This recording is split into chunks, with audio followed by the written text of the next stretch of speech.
Daniel Spatz interviews today with Maria Sampio, sports psychologist. She's right now based in Spain. So we're going to have a wonderful English interview about sports psychologist, how to coach kids better. And it's going to be really interesting to know what is going on coaching field from the psychologist standpoint. Maria is there. I'm going to welcome her.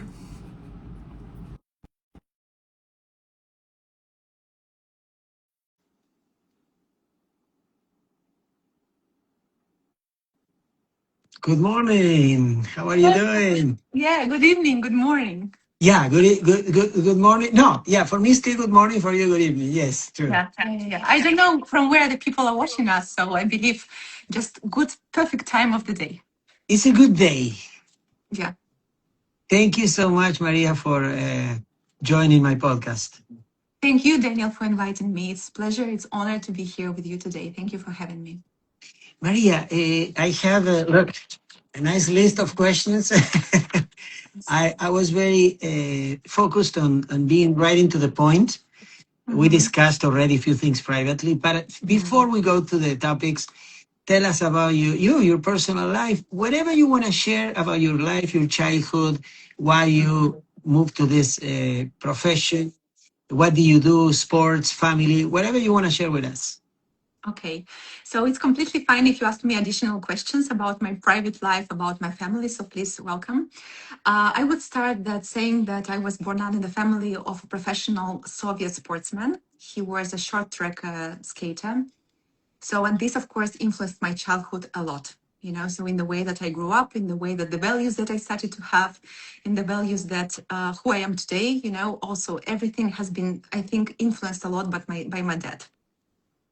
So I then my career actually started in human resources. So I became to work as a human resource director, and I was recruiting people, I was managing the talents. And at those moments, I started to have doubts because, something didn't work very well.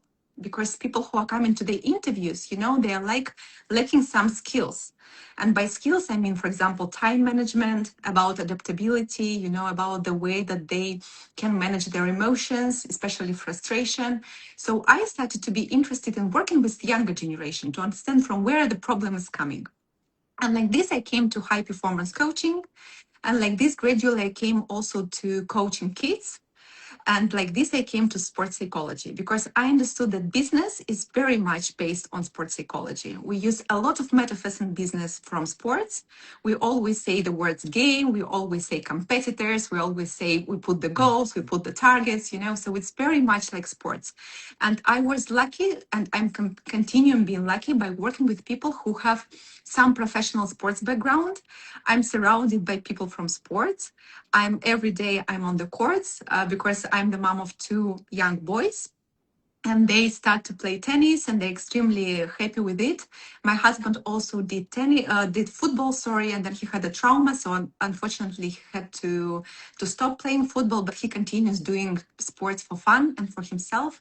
So I think that I'm extremely lucky, and sport plays a huge role in my life today. Fantastic description. What a wonderful way to explain everything. You were born in Russia, right? Yes, I was born in the Soviet Union, to be In the exact. Soviet Union, okay. And how long ago you moved from Soviet Union to Spain? Well, I went away from Russia 12 years ago. We first moved to France, then we lived a little bit in Switzerland, and then we came to Spain. And we traveled quite a lot in Spain. So we lived in different cities. Why Spain? Because my husband is Spanish. This is So the first. you speak Spanish, right? I speak Spanish, yeah. Okay. French? And French, yeah. And I think it's something beautiful that I mentioned now because I always say to my kid that he was privileged to born in the Alps, and to breathe this fresh air of Mont Blanc. But at the same time, I think that he's extremely lucky, and I push him all the time to understand how lucky he is when we see a lot of kids nowadays who move to Spain because they want to play tennis professionally, or they want to give they want the parents who want to give the chance to their kids, to play tennis. because of course the climate here allows to train. Of course it influenced a lot the prices on the courts. Me, when I lived in Russia, I could not unfortunately allow myself to train tennis. It was too expensive for me those days. And as far as I understand, the price policy has not changed so much. So Spain is a beautiful country if you want to play tennis. It's interesting because I had the chance to coach Maria Sharapova when she was 9 years old. And I learned, also I interviewed Marat Safin and Irina Safina, and they both were coached by their mom. And Maria also has, at one point, a female coach. There are so many female coaches in tennis involved in Russia. Why is that? What any clues? Any thoughts about it? Why great female coaches, tennis coaches, in the early stages of development? I think that first of all, because any profession that is connected with teaching, and especially teaching kids, is considered to be a very privileged profession in Russia. And I think if we speak about different types of sport, tennis is considered to be one of the most aesthetic sports. It's very beautiful. So that's why a lot of parents, even nowadays, they choose tennis for their girls because they think that it's extremely beautiful sport. Okay, Yeah, of course, looking at Anna Kurnikova, looking at Maria Sharapova, we have great examples. but they moved to, most of them, to the USA. They came to the USA. Kurnikova, Sharapova, Yes. Kuznetsova moved to Spain. Yes. Svetlana Kuznetsova. So the Safins siblings, they moved to Spain as well, right? Because of the weather, right? The competition, the weather. It's also on the one hand it's because of the weather and because the conditions, and on the other hand, of course, because the development of the Soviet Union and the way that the access that they had, to the good sports equipment, to the good food, it was limited. It was limited. That's why if you had the chance to go away, of course you should have gone away. And that's something that, all of them, they share. For example, Svetlana Kuznetsova, whom you've just mentioned, she shared on her podcast, also in her interview, that of course it was a big step for her family to move her to, I think she was in Valencia, if I'm not afraid. She was not far from Alicante, where I'm based now. So the same about Marat Safin. No, she went to Barcelona, Okay. Kuznetsova first. Yeah. Okay, so first she went to Barcelona. Yeah. Okay, so I think that it's one of the reasons. If you had the chance, of course, you should have gone away. You should have tried because, again, of the weather conditions as minimum. Okay, let's go to the point of coaching. Now, sharing my concerns as a coach. First, before talking about feelings on the tennis court, I want to ask you for kids. I hear kids, parents, divorced parents, especially, complaining about kids manipulating them with, oh, I'm going to go with my mom. I'm going to go with my dad as soon as they have any issue, any discussion, argument with, So little ones, 5, 6, 7, 8 years old, 10, how they should react, parents, to kids that said, let's say your son, you hopefully know that you're divorced and your son said, I want to go with my dad. I don't want to stay with you anymore. What would be the reaction of the parents in that moment? I think it's about this question. I think it's a very beautiful question because it touches many different areas. It's about the brain development and the stage of the kid's brain at this moment, and which stage the kid's brain is nowadays at that concrete moment. It's also about being able to regulate the emotions as well. So it's also about the way that the parents maybe they organize the tennis routine in general, and how the kids feel in the moment that the parents go away. Because some of the parents, like for example, in my case, I was staying very long with my kids. So my kid didn't go to school till he was 4, the eldest son. It was for me very difficult to separate from him, and that's why I was waiting till the last moment possible, according to the Spanish legislation, to send him to school. So this is I think it's like there are a lot of reasons why it happens, but how the parents should behave. I would say that the best way that the parent can do in this moment, if the parent is not ready to stay, all the training, is to go away. No, but no. Maybe you didn't understand my question. I'm talking about tennis. I'm talking about the regular life. Yeah. When they say, I want to go I don't know if you got my question. Kids of divorced parents who stay with their mom or dad and they complain, Mhm. they have an issue and say, "Oh, I want to go with my mom. I don't want to stay with you anymore." It's just a personal thing, not about sports. Okay. So I understood that they want to go in the during the training when the No, no, no, parents no, no, bring no. them to the No, training. it's Okay. fine. It's fine. Mhm. Uh, I think they want to stay where they feel more comfortable, or sometimes where they feel more possibility to manipulate. Yeah. Because what they feel more comfortable, it depends again. So we need to define here what is comfortable. So sometimes parents maybe consciously or unconsciously they make the child to decide. And this is how I felt myself as a kid, because my parents, they had argues, and sometimes my parents could not regulate the conversation in a very good way, and they had to take some side. And I still think that nowadays already, when I understand the psychology much better, and the psychology of manipulation also as a grown up, I would say that I did some mistakes as a child. I took sides, and it was the mistake of my parents, and it was my mistake that I allowed myself to be manipulated into and get get included into this intrigue, and I should not have let it. So I think one of the reasons is maybe the kid, because the kid loves the parent and he feels more connected. Yeah, but The how the adult should say to react to the kid? I mean, if, if we speak about the concrete case, for example, of divorce, I think mm, that the parents need to talk without the kid and to understand very clearly that maybe their mm, relations finished, but at the same time, their relations as parents will continue and will be all lifelong. And it's depending on the country as well. For example, in Russia, there is no any right and there is no any rule that the parents need to take care of the kid 2 weeks each, right? So, for example, in Spain, we have here by law the kids have to stay 2 weeks, for example, with the mother and 2 weeks with the father. In Russia, it's not the case. The parents decide themselves this percentage of how they will mm. distribute the time with the kid. So Oh, I here think is the that same. Here is the same. Yeah, in the okay. USA. So Spain is very much protected, and Spain, in this case, the law is very much on the side of the kid. So that's why I think that the best thing that the parents can do is to sit and to decide together what they will do and how they will educate the kid. Because this is something also that a lot of parents come to me because they don't sometimes follow the same rules, And mom, in the house of mom will be one routine, and in the house of dad will be another routine, and they can be very contradictory. And it's about everything. Good point. Fantastic point. They should talk and agree. Okay, how we want to educate our kids. Mhm. How how can we help Maria, a fearful athlete to perform?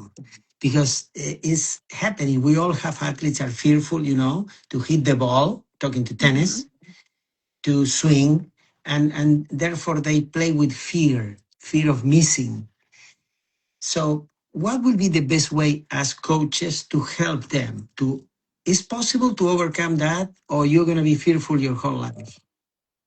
To not to have fear. Yes. Fear always comes from anxiety. So anxiety is the feeling that is always caused by fear. So in order not to have fear and in order not to have anxiety, you need to have techniques and instruments. So this it would be my answer to your question. Like if you want to teach the kid not to be afraid, we need to teach the kid with instruments and give them techniques in order to face different situations. So he needs to have a repertoire of different techniques and instruments. And this is fully our job responsibility. Not only ours, it's also the responsibility of the family. It's also responsibility of all the coaches who participate in the process of the forming of the athlete. And it will be different more levels, because if you look at ecosystem of one kid who is doing tennis, who is playing tennis, you will see how many different levels of influence you will see in this kid. And sometimes the fear is something that is not created by the parent or by the coach or by the game itself, but is the fear, for example, of the system of education, that maybe doesn't support in this concrete moment, doesn't support the development of sports skills in this concrete kid. So we need to understand the reason and to equip with the right techniques. Yeah, but to be more precise, what tips Mhm. you will give me, Daniel? Uh, Say this when you coach a girl, for example, she's pretty talented, but she's fearful. She's like a scared, insecure. how should I talk to her when I'm coaching, more or less, let her do it? What would be the advice to me as a coach? My advice would be to create a coaching situation, to have a coaching conversation. And the scheme will be very different. So first of all, you describe, you then connect, and then you return ownership. So what I mean by this, you describe, it means you catch her in the moment of your fear, right? And you say, I see that now you're For afraid. example, let me, so Yeah. to show the audience, Yes. she's hitting forehands, Mhm. she's missing in practice.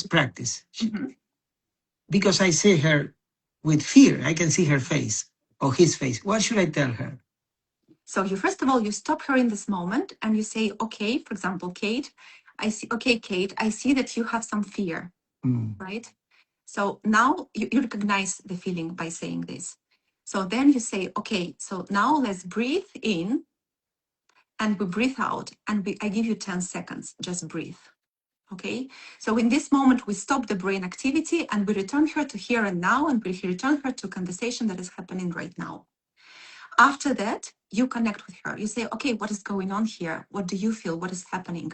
And she can tell you some feelings that she has. So maybe she will tell you that she has some fear, right? That she's afraid of something. And if not, you can ask her additional questions like, am I right that you are experiencing fear now? What are you afraid of? Yeah, So, normally they say, I'm afraid to miss. okay, you're afraid to miss. Okay. So, and then you return ownership to her. They say, okay, what did you do now that it didn't work? Right? So, and she will start to analyze and she will start to reflect on the movement that she did, for example. And then you can say what you can do differently. And then you return ownership to her.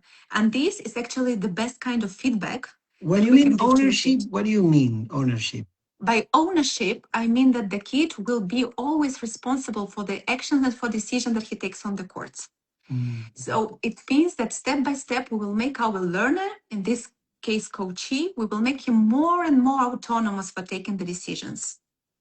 Because I believe that while the kid is on the court, ideally, the kid needs to understand that he's doing something right, not because the coach told him so.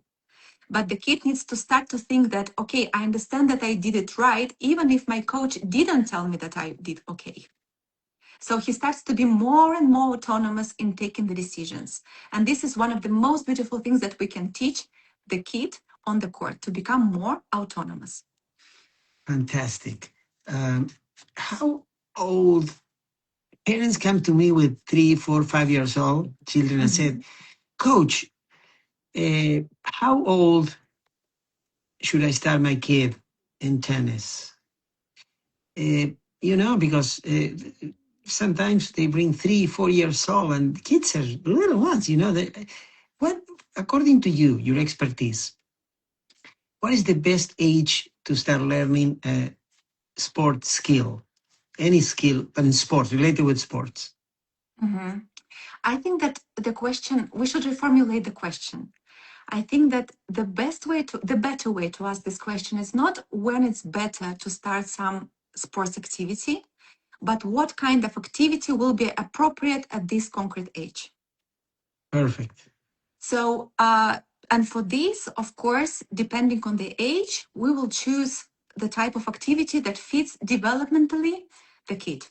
So, if you ask me, for example, because there is no any evidence for magic age. There is no any scientific proof that it's good to start at 4, at 5, at 6, at 7, at 10. So if you ask me, for example, can a 5 or 4-year-old work with a tennis coach? Yes, absolutely.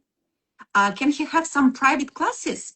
Always, it's not always necessary, right? So it's not necessary that they are working individually, but at the same time, can early coaching in general be recommended? Yes. And Do yes, they understand technical commands at 4 or 5? they maybe this is not the idea. If I would choose the coach for my 5-year-old son, that this is my case right now. So I would definitely choose the coach, not who will give the right technique for my kid. I would choose the coach who will definitely develop, who will first of all understands how children learn, who will motivate my kid or who will give pleasure and who will give joy for my kid to return to the court twice per week, who will definitely will start explaining something about movement, about perception, who will give my kid possibility to take some decisions in the courts. This is what I will be looking for. So because will be developmentally appropriate for the age of 4 or 5 years old. Okay, and what age? And then the following question, follow up. And what age you will be looking for a more technical coach? The first normally technical coach, technical training will start around 9 years old. 9. 9 years old, yeah. Step by step, it will be the first correction of the movement, because normally, again, we don't recommend, sports psychology is very clear here, we don't recommend early specialization. And this is something also that we discussed with you. So we normally say that till the age of 11, 12 years old, this is the age when the kids need to try different types of sport. Because the main idea is just to develop the body. And the risk of not doing this is that you can have traumas, early traumas. You can have the body that is not very well developed in the sense that, for example, in tennis, one shoulder is much more stronger than the other, and the kid maybe is a little bit inclinated. And from the psychological perspective, one of the things that will be challenging is that the kid can have a burnout. And to deal with a burnout is much more difficult, than to correct the technique. So we say this is about early specialization of 12 years old. At the same time, we also know that at 9, so with the first specialization, it will come, so let's say 11, 12 years old, it will come more about technique. But the first technique can be introduced already at the age of 9, because the kids already, they can follow instructions. And it will give them the feeling of self-belief. So sometimes it works a lot for them to grow, and they feel that they are much stronger psychologically, that they can perform, they can feel their first results, and it can really put their brain in the moment of calmness, that there is something that they can control. Fantastic. Maria, your last name, Sampio? Sampio. Sampio, yes. Sampio. I'm talking to Dr. Maria Sampio, sports psychologist, high performance coach, educator, researcher. For teenagers, we face lack of patience nowadays, the coaching, lack of tolerance to frustration. They get bored easily because they have so many distractions. They're focused on the phone, as soon as they can, they're looking at the phone. So I remember 30 years ago coaching teenagers and saying, okay, guys, keep 100 balls in a row, cross court. And they've done it with no hesitation, no blinking. Nowadays, if you say that, they fell to sleep because it's so boring. So I will have to adapt and change my methodology, I tell you. Am I doing right? So yes, Daniel, you are adapting to the world, the new world, the new generation. Or should I stick with my old school? You're absolutely right, Daniel. So this is something that not only we see in the sports nowadays, but it's something that we see also in business. That new generation of people who are coming to work with us, they're very different. And the point is that, but here I would say that I'm an advocate of kids and I'm an advocate of teenagers, and I understand why it's happening. So I understand why they become easier, more frustrated, because they live in a world of a very fast feedback. If they don't like something, if they don't like some game, they can change the game. When I was a kid, for example, I had to wait for every Sunday to be able to see them cartoon of Disney. Now you can have very quick access to the cartoon. So if you don't like cartoon, you can change it as well. So we really live in the world of very fast feedback. So it's a fact that we are dealing now with kids that are very different. At the same time, I think that this is the point of sports and in tennis as well, that sports is maybe one of the only things left where we can educate the kids and we give them the opportunity to learn to tolerate frustration. So, and we need to use this opportunity. This is again one of the skills that we can teach on the court. And here, normally, we see two different types of reaction, normally from coaches. So on the one hand, we rescue the kids too quickly. So we see that they are frustrated, and we say, for example, okay, we remove the problem. It's okay, no pasa nada, that like, okay, forget about it, everything is fine, and we move on. And the other variant is not very well as well, because we are just not teaching emotional regulation. Because the other variant, how coaches react, is that they say, look, the champions, they don't cry. Why you are crying? Go and sit there 10 minutes. I give you 10 minutes, you calm down, and then you come back to the court. It's again, like, the opposite on this continuum. We don't teach emotional regulation here as well. Yeah, but I see champions crying. Yeah, when they lost. Messi, Federer, Nadal. No, I see them crying. Mm-hmm. Yeah. And it's normal. And this is something that we need to recognize. So the normal thing, and I think, again, it's beautiful that we can teach them during the court to say that, okay, you have now awful 10 minutes in your life, but it will pass and you will be okay. And again, to teach them, we are coming back to the very first question that you asked me today about teaching, for example, to manage the stress or to manage the fear. So it will be the same technique here. I love to call it educate to self-regulate. Teach the kid to self-regulate. And in order to do this, you will first help the kid to recognize the emotion. You will name the emotion. You will give some technique for calming down, like, for example, breathing. Then you will regulate, and then you will start to think about the action. So what needs to be done in this concrete situation? Fantastic. How much praise we should offer to kids when coaching? Because I see some coaches super positive. Well done, good job, you are the best, I love it, way to go. Others, more moderate, and others, the opposite, negative. They see only the mistakes, which is, I disagree. Don't do this, don't do that. No, all, negatives.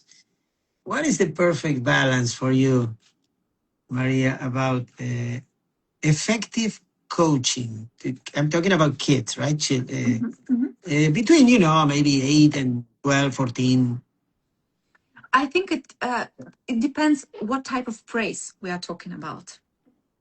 So praise can be different, right? So sometimes we hear the praise that doesn't give any information. Like, for example, amazing, well done, brilliant shot. Brilliant shot already gives some information. But for example, brilliant, it doesn't give any information.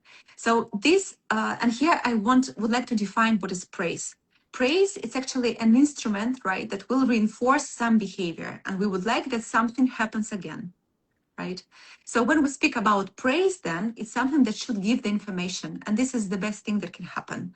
So there was actually a very interesting research, in 2025 in America, there was a research about 4 groups of children, and they were age 4 or 5 years old. And they were given this kind of feedback, right? So amazing, brilliant, perfect, this kind of words. And the kids already at the age of 4 or 5 years old, they understand that sometimes they don't deserve this kind of feedback. So, and they start to be more attached to the grown-ups who, from their perspective, give the right feedback by some reason. There is some rationale behind these words. So this is the first type of feedbacks, when it's just amazing, for example, amazing, perfect. There is another type of sentences that I hear quite a lot of in Spain here. For example, the sentence, eres un crack. Eres un crack, you are so talented, champion, something that we like a lot here. And again, to say this, it works perfectly till the first fail. Because when the kid will fail for the first time, he will start to have self-doubt in general. Like, okay, if I'm not doing now something correctly, I'm not crack anymore. I'm not talented anymore. Or maybe you might think, my coach is calling me crack, but I'm missing too much. He's lying to me, right? Yeah, for example, and today he's not calling me crack. It means that I'm doing something wrong. So you start to be dependent on this kind of feedback. And in from the perspective of learner autonomy, we would like, again, to create a very autonomous player, because in tennis, we are not always here as coaches. We need that the person is able to regulate himself and to support himself. So again, this type of feedback doesn't work. There's also one type of feedback that I hear quite a lot. Is, for example, when we say, "You are. This is my boy. This is my girl. This is my Borja that I love." You know. So it's again, this kind of feedback doesn't teach the kid anything besides obedience. So it means that we explain to the kid that the best way to be good is to do exactly what we would like him to do. And here are risks as well. Because again, we would like that the kid finally, step by step, gradually will understand that he needs to know when he's doing good, even if we don't say anything, right? So Correct. Fantastic. Perfect. from the Perfect. perspective of high performance, then high performance coaching, so the feedback needs to give some information, right? And it needs to help kids to learn. And then the praise will become data and not the currency, not the emotional currency. And how to give this feedback? You describe, you connect, and again, you return ownership. It's actually the same formula like we dealt with fear. So you say, okay, brilliant shot. What happened now? And she said, oh, for example, okay, I decided to try this technique right now, or I decided to try this shot. Okay, and why do you think it worked? It worked because of this, this, this. How can you repeat? How can you repeat this in the future? And again, we return the ownership. So we return the agency of the action to the kid again. So it's Super. the same formula. I love it. Um, you saw my video when I was explaining my forehand, what happened to my forehand. I, one day vanished, went away. I lost my confidence. Uh, what happened in my brain? What happened to Daniel's brain that he lost his forehand and struggled his whole life to have a decent forehand when I had a good one? Well, it happens. It's actually something that is very well studied, and it's connected with your memory overload, right? So it's something that you can have simultaneous feeling. You can have just a spontaneous feeling that you forgot the technique or you forgot how to do some movement, but you didn't forget it. But you, Daniel, when you shared in your post about this, you've actually shared that you came naturally to you found the solution quite naturally in this way. And the best thing to do is again to return to this movement, to divide it into different steps, and to understand what you did in order to get the right consequence of movements. And that's how step by step you will overload, you will upload the system, and you will again return to your, for example, to your backhand or to your right hand. So you divide it. It's called chunking. You will divide it into different parts. Like I did, I said point of contact. I was focusing. It's funny because I played my best tennis playing. I'm not talking about coaching, playing, me playing the game. When I'm not thinking, Mm. Mhm. the more I think, the worse I Close to play. meditation. You are in the moment close to your meditation, to the meditation, when you're flowing, you're in the flow, Yes. right? Yeah, So, but it's amazing because I hit the ball wherever place I want without thinking. But my problem was, unfortunately, when I made a great shot, I was asking myself, oh my goodness, how did I do that? Can I do it again? And I couldn't do it again because then I was consciously thinking how to do it. mhm. How can you avoid that trap? Because it killed me when I was competing, overanalyzing my good shots. I think the best way to separate is to separate these moments. There are trainings when you analyze and you give yourself the space to think, about the movements, and you discuss them maybe with your coach, with your trainer. And there are moments when should be, we call it game-based activities. So when you just play and you flow. And after that, you reflect. So you have a special moment of reflection and you allow yourself consciously not to think during the game about anything that is going on. You will have a special moment. And the brain then separates these steps. It's like different phases of the game. It's something that we need to be taught. And again, it's something that we need to teach our kids to do, to have different moments for different activities. Great. One thing that, because of my enthusiasm, energy when I'm coaching, let's say I'm coaching you, I Mhm. feed in balls to your forehand, you are doing it right, you fixed the mistakes, you hit some good ones.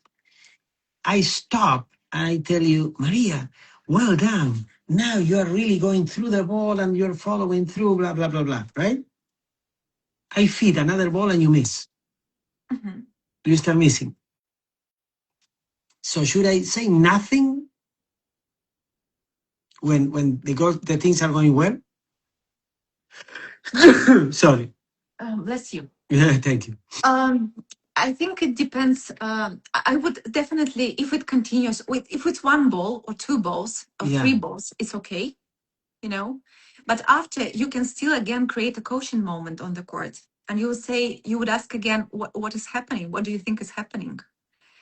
Has something changed in maybe in your position, in my position, or in the movement? yeah. Why do you think you are now missing? You know, so you will create a kind of moment for reflection and for analysis. And it's actually one of the best ways, because you told me that the kids, in the previous question, you asked me that the kids are very easily distracted, you know, that they are not losing focus. And they, for example, you gave them the basket of 100 balls, right? And they were doing, and now they question this. And this is something that is extremely beautiful. And I teach this, my kids with whom I work, I teach them to ask question why, not to be shy to ask the question why. So, and it means that if I can ask as a coachee, as your kid who, as a kid who trains, for example, with you, if I can ask you the question why, you also can ask me the question why, and we will also find we will find together the answer, and it will increase my curiosity in the game. You will help me to analyze and to understand the game of tennis in general. So I think that it will be a beautiful opportunity to have this kind of conversation, to make me reflect and to make me analyze, and maybe already to adapt and to finish this set of basket, you know, this set of balls with positive result. Yeah, but don't you think that if I tell you, ask you, Maria, what do you do right? You explain that. Well, you said, I'm doing this now, Daniel, coach, whatever you call me. But because you start thinking and analyzing what you do and you start being confused. I mean, and thinking too much. Uh, this is what I've seen it happen with the students. They start, when they get it, like you said, they stay in the flow, you know, Mhm. unconscious. Mhm. But because since I was explaining them how they fix it, well, yeah, I did this, and they stop the flow. They start thinking, overthinking. If the idea is to keep the student in the flow, you know, I think it's a fault line here. So it's not a black or right. So it depends on the target. It depends on what kind of result you would like to get for, like a coach. If you would like to create a coaching moment and you think that you have time, for example, during this training to pay attention now to this concrete movement, perfect, go there. But if you think that it's not the, let's say, the focus of your training today, it's okay, we can skip it, you know, and we can come back to it later, because Right. these moments, they happen and we need to adapt. And I think that, again, you are the person, especially when we talk about kids, you are the designer of the educational process, right? So you make the kids do what you think that it's appropriate for them to do.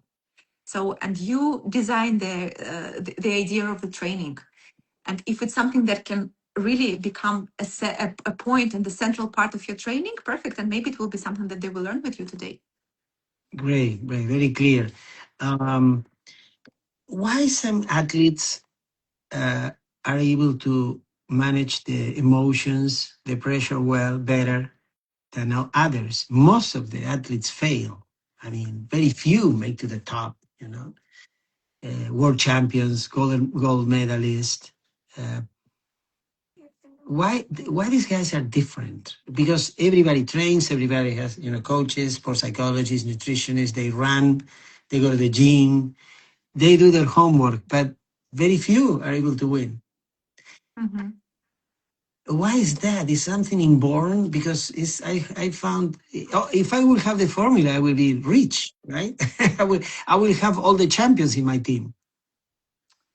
You know what is interesting actually is that there has been a research that was published in Economist in 2025 that actually they showed us in this research that a lot of sportsmen who reached some success, they were born the second child in the family.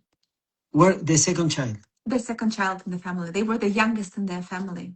So from the very childhood, they are used to lose. They're used to compete with somebody stronger.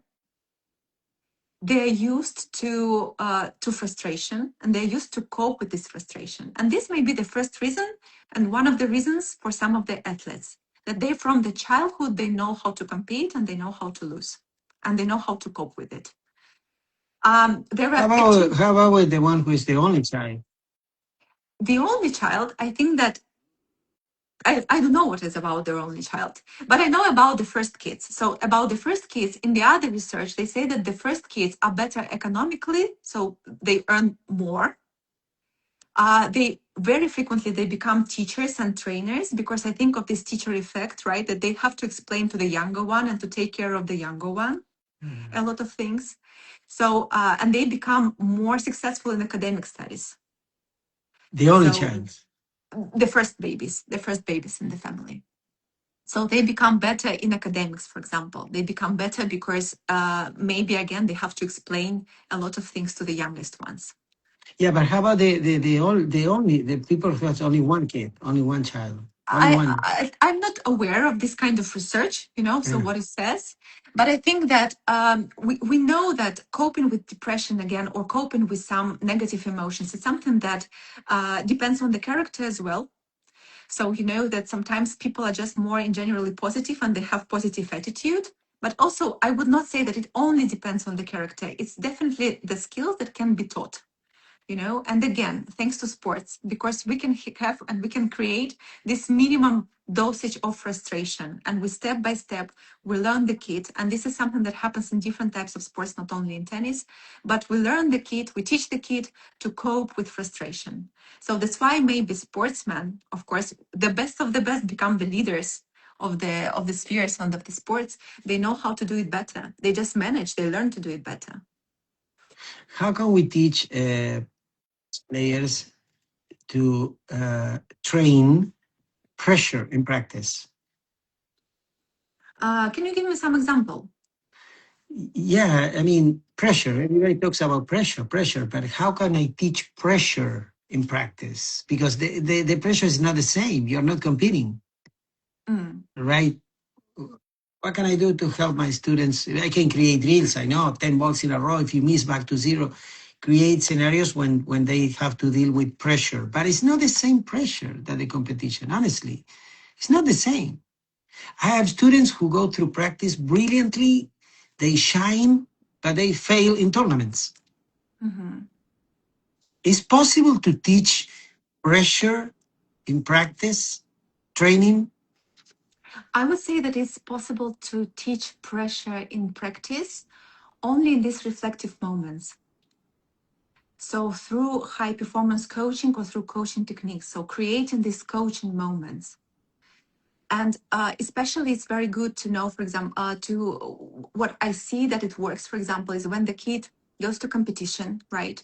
And you know that this concrete kid is performing worse in the competition than in the training, and you stay with this kid and you analyze what was going on, and you have this conversation, and again you ask what was working well, when do you think you started to lose the control, what made you suffer the most today, and how do you think you can change this in the future, what will you do differently, what will be your choice of again of actions not to feel such pressure, and you will adjust the behavior step by step. I think that this is the way, because you're absolutely right. I agree with you that while in the training, no matter what kind of opponent we will put against the kid, still the mood will be different. Even though I think that from my experience and from my perspective, sensitive kids, they also suffer during the training, you know. And that's why already during the training, we can catch this moment of suffering. And again, we can talk and we can teach the kid and we can equip the kid with strategies. right? So what to do when you feel that you are losing the control, what you feel when you're in the moment of kicking the racket, for example, or Teaching tactics, right? For example. Teaching techniques, for example.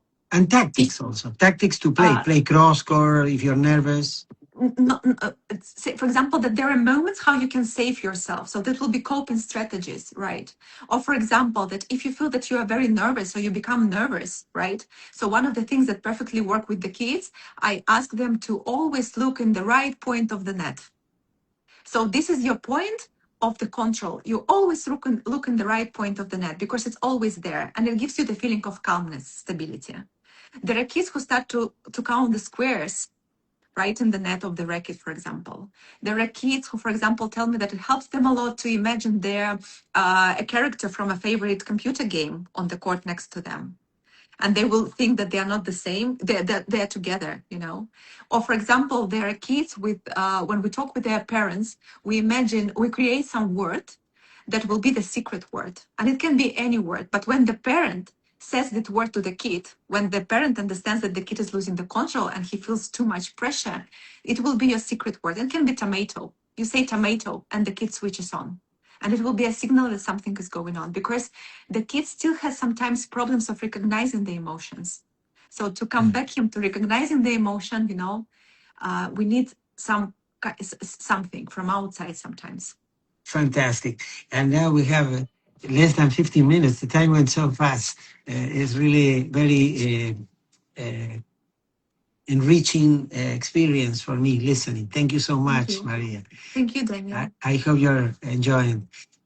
Last chapter of the conversation, I want you to please offer advices to parents, right, of junior players who are competing and coaches working with junior players from the psychological standpoint, your expertise as a high performance coach for psychology. What advice you will offer to parents and coaches? Well, I would start with coaches. I would say that if you really would like to be successful and to have long-term relationships with your kids, with your coaches, it's something that, again, we mentioned in business today, that the kids come different. They are different today. So these relations of a coach and a coachee, they are not the best that we can create today. So the best thing that we can do as coaches is to become their mentors. And these are relations that I really recommend for coaches to have today with the students. Why? Because there is an amazing book that is called 10 to 25, and explains a lot about how we can work with motivation of young generation. And explains a lot why, for example, sandwich feedback doesn't work with them, or how they are different, And in this book, it's very clearly stated that the kids with whom we are working today, they have actually several issues. They have the issues with trust, they have the issues with self-belief, and they have the issues when they think that they are not respected enough. So that's why during the trainings, I would recommend you to recognize that you respect them and you believe in their talent, right? And also recognize that they have opinion. So ask for their opinion. So in other words, like a very good way to communicate, I would say the standard that concretely is advised in this book would be say, I ask for you so much, because we don't lower standards. So the standards is still the same. And we say that I ask something from you, or I ask this from you because I believe a lot in your potential. And I believe that you can do it. So that's why, please, now let's try to analyze it maybe yourself and give me your opinion. What do you think I can do for you to perform better? So we ask for the opinion of this generation, and we recognize that they have talent, and it's okay to say that they are talented, because I think that it also comes from the psychology of growth mindset, that we said that we cannot praise talent, we should praise effort. But effort is something very, very, very objective. And sometimes we don't know through which point or through which moment in his life the kid is going on. So maybe he's doing a huge amount of effort, but he's using the wrong strategy. So this would be my advice to the coaches, to become the mentors. with the new generation. And speaking about parents, I would advise to, because I understand why parents feel a lot of, they have anxiety, and sometimes coaches also say that parents like are disturbing too much. Again, anxiety comes from fears. So maybe the fear that other parents are doing more for their kids, or other parents are, or another kid is doing much better, or we are investing money into something that we are afraid not to see the results. So my advice for the parents would be, first of all, to become number one fans for their kids, because sports psychology is very clear in this. The role of the parents is to support unconditionally the kid. And we also, me as a professional who works with young athletes and who work with coaches, I would say that parents are the only source of very important information and data. So collect the data about your kid and bring this data to us, to professionals who can help you to analyze this data. And in case you don't have a chance or you don't know people who can help you, self-educate them to be able to analyze this data. And by data, I mean to what kind of feedback your kids, for example, react better, how your kids learn better. If he's a visual learner, is he a listener more, for example? Or what helps him to feel concentrated before the training, right? For example, I've mentioned that my kids are much more better in trainings if they watch recorded trainings on YouTube of their favorite tennis players. They are much better, they are much more focused. I don't allow them, for example, to play computer games 4 hours before the training because it loses their focus and they become overexcited. So these kind of things only parents can know. So analyze the data, come with this data to parents, to professionals, and then support your kid unconditionally. This would be my advice for the parents. Do you think it's a good tool for kids who are nervous before the matches to tell them to watch some videos of their favorite players before they play the match, the tournament? It may be one of the things that they can do. It's actually one of my most favorite activities that I do with the kids. I always ask them who are their favorite tennis players. And then they always describe to me like why they like a lot this tennis player. Is my next question. Why do you like this tennis player? And then I ask them, what do you think they had to do to become like this? Just step by step, each point. For example, to eat healthily, they went to sleep to bed early. And in this moment, you catch the moment when you see it in their eyes, and by body language will tell you. The kids sometimes share directly. They openly say, for example, that I'm not good in this. Like here I need to do better. Like I don't self-regulate good. I don't control my emotions. I get upset after one lost point. They always say it. And then you continue and you ask one more question. Okay, what do you think he had to do, this tennis player, to become who he is? And again, by points. How do you think he learned to control his emotions? And the kids themselves, they give the answer to this question. And then you ask them, do you want to be, for example, do you want to be Holger Runer? Do you want to be another Nadal? And they say, yeah, of course. But then you have a list of things that you need to do. Just follow the plan. You roll this plan yourself for yourself. And it's a aha moment for the kids. You see how they react. So it's one of the strategies. But one of the one more strategy, if I may, it's music. So, and this is something that parents can do. For example, if you feel that your kid is overexcited before the competition, create a playlist that will calm down your kid and switch on this playlist in the car. And it will be much more efficient than some speech of the parents, emotional speech of how the kid should behave. Or the opposite, if you feel that the kid needs stimulation and the kid is a little bit down, create a podcast, a playlist for these occasions as well, and use it as a technique and use it as an instrument. How much parents should talk to kids after losing a match, going back home in the car? Kids don't want to listen. They don't want to listen about what happened. Uh, Parents, let's assume that parents are not the coaches, just parents. Mm-hmm. The coach is not there. How they should act when they go back home in the car. The kid is very sad, frustrated because he or she lost the match. Unconditional support. So, because I always say to the parents, coaches may train, coaches may change, clubs may change, but you are always staying with your kid no matter what. And during the game, we know that a lot of situations can happen when the kid will be angry with you. You will become a punch bag for the kid because you are there. You are the only person who is always there. So it's fine. So again, when you are coming back from the match with the kid who's just lost, give him time and space, right? So maybe don't start the conversation immediately. Give him time, give him space, switch on some music, make the kid relax. Then maybe bring him to some favorite place where you can know that you can connect with the kid and have a coaching moment. Ask, what do you think has happened? Why do you think you have lost? And choose the focus for the next game, what you should try next time, right? So you will have this coaching moment, no judgment, nothing, because we don't know what the kid has experienced. So the only way to find out what your kid felt during the game is to find and to ask. But you need to create this rapport. You need to create this moment where the kid will be able to share. And no matter what you say to the kid, that anyway, I will be on your side. We continue. Tennis is not a linear sport. There will be ups, there will be downs.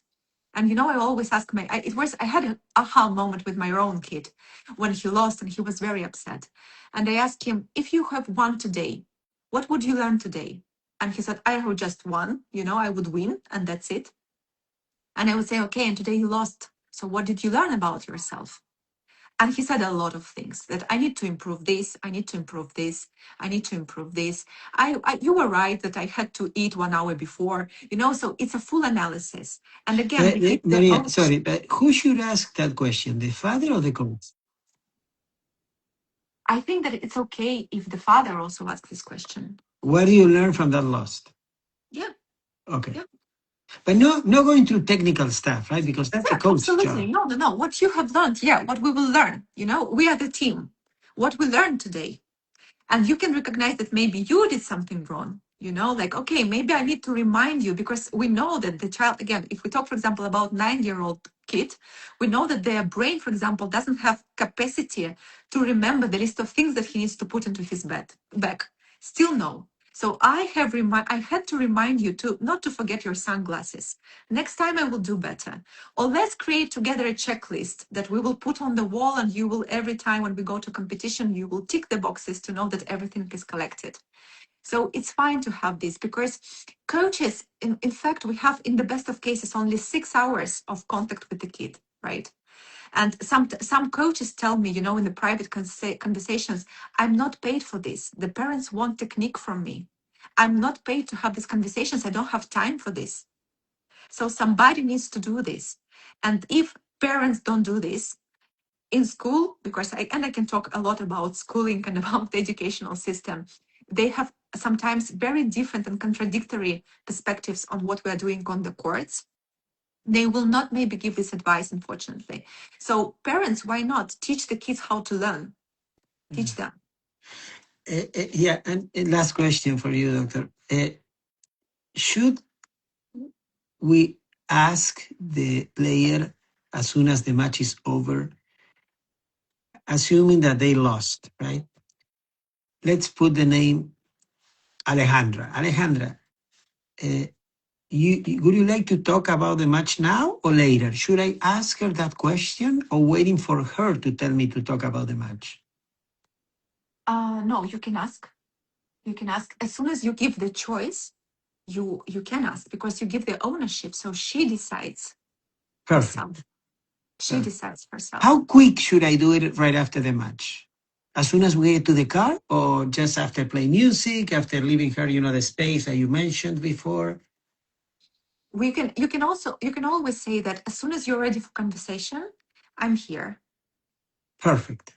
And then, of course, if routine is already created and she knows that it's absolutely fine that you will have some conversation, so she will come back to you. But again, it will take time to create this routine. That after every match, you have some kind of conversation. Okay, and the parents, no coach, parent, mom, dad, taking the kid to the tournament again.